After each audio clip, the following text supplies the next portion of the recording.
ক্যালিফোর্নিয়ায় ৭ ফেব্রুয়ারি ইঁদুরের ওপর সফল পরীক্ষা চালানোর পর ডায়াবেটিস থেকে পুরোপুরি সেরে ওঠার চিকিৎসা বের করার ক্ষেত্রে যুক্তরাষ্ট্রের একদল বিজ্ঞানী অনেক দূর এগিয়েছেন বলে গার্ডিয়ানের এক প্রতিবেদনে বলা হয়েছে।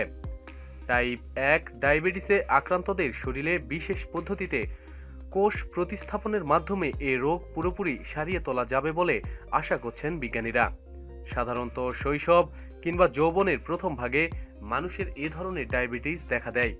তারপর জীবনের বাকিটা সময় ইনসুলিন গ্রহণের মধ্য দিয়ে তাদের চলতে হয়।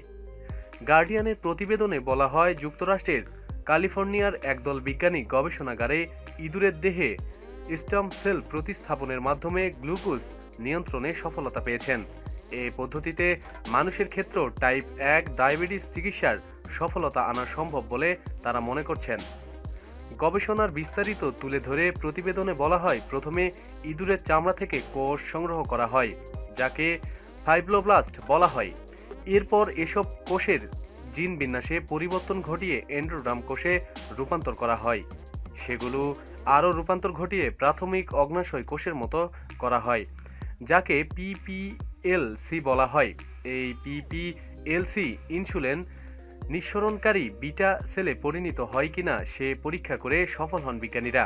এরপর রক্তে উচ্চমাত্রায় গ্লুকোজ সম্পূর্ণ ইঁদুরের দেহে পিপিএলসি প্রবেশ করানো হয়। এর সপ্তাহখানেকের পরে ওই ইঁদুরের রক্তে গ্লুকোজের পরিমাণ উল্লেখযোগ্য হারে কমে আসে। গবেষক দলের সদস্য কেলি বলেন, স্টেম সেল প্রতিস্থাপনের এক সপ্তাহের মধ্যেই ইঁদুরগুলোর সুগার লেভেল কমতে থাকে, ধীরে ধীরে সাধারণ মাত্রায় চলে আসে। তখন আমরা প্রতিস্থাপিত কোষটি বের করে নিয়ে আসি। এরপর আবারও দ্রুত গ্লুকোজ বাড়তে থাকে। কেলি বলেন, পিপিএলসি প্রতিস্থাপনের ৮ সপ্তাহের মাথায় এগুলো পুরোপুরি ইনসুলিন নিঃসরণকারী বিটা সেলের মতো কাজ করতে থাকে। এভাবেই মানুষের ক্ষেত্রেও ডায়াবেটিস নিরাময় সম্ভব বলে তারা মনে করছেন। প্রতিদিন সব খবরাখবরের জন্য সাথেই থাকুন এবং সাবস্ক্রাইব করুন। ধন্যবাদ।